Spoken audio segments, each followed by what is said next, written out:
Hola a todos, con esta breve presentación quiero exponer algunas líneas básicas de mi obra, titulada Tinta sobre papel como arma política, la prensa falangista en la provincia de Cáceres, 1933-1937, que es esta que tenemos aquí, editada por el Servicio de Publicaciones de la Universidad de Extremadura.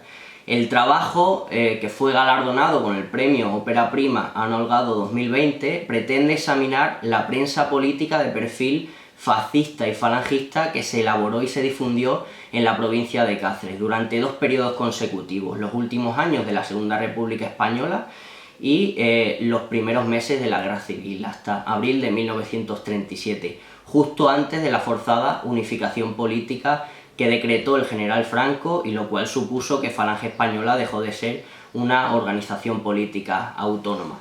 Se trata, por tanto, de examinar dos cabeceras de publicaciones principales, es decir, dos periódicos que desarrollan su existencia en esos convulsos años 30. El primero de ellos es el semanario, titulado Decimos, que ve la luz por primera vez en junio de 1933 y desaparece un año más tarde, en junio de 1934. Y por otro lado, el segundo de ellos es el periódico que lleva por nombre La Falange, diario de la tarde, que desarrolla su primera época entre agosto de 1936 y febrero del año siguiente, de 1937. Aunque estos dos medios de comunicación y propaganda política son esenciales, son muy importantes en la obra, no se olvidan otros de menor entidad, ¿no? Como es el caso de Victoria, editado por la Falange Placentina, y La Muralla, publicado por la Falange local de Trujillo.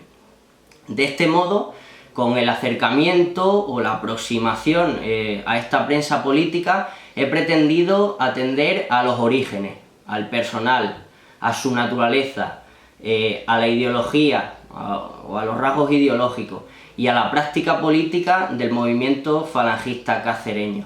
Pero sobre todo he querido profundizar en las memorias colectivas, es decir, en las visiones que de la realidad, de su realidad, tenían los dirigentes falangistas provinciales.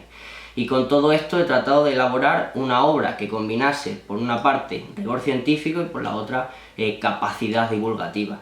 En mi caso he sido muy consciente de la buena salud de la que gozó la prensa en los años de la Segunda República, e incluso de la importancia que supuso la propaganda para el esfuerzo de guerra franquista. También lo fue para el republicano. Sin embargo, en esta obra se analiza únicamente la perspectiva de los sublevados.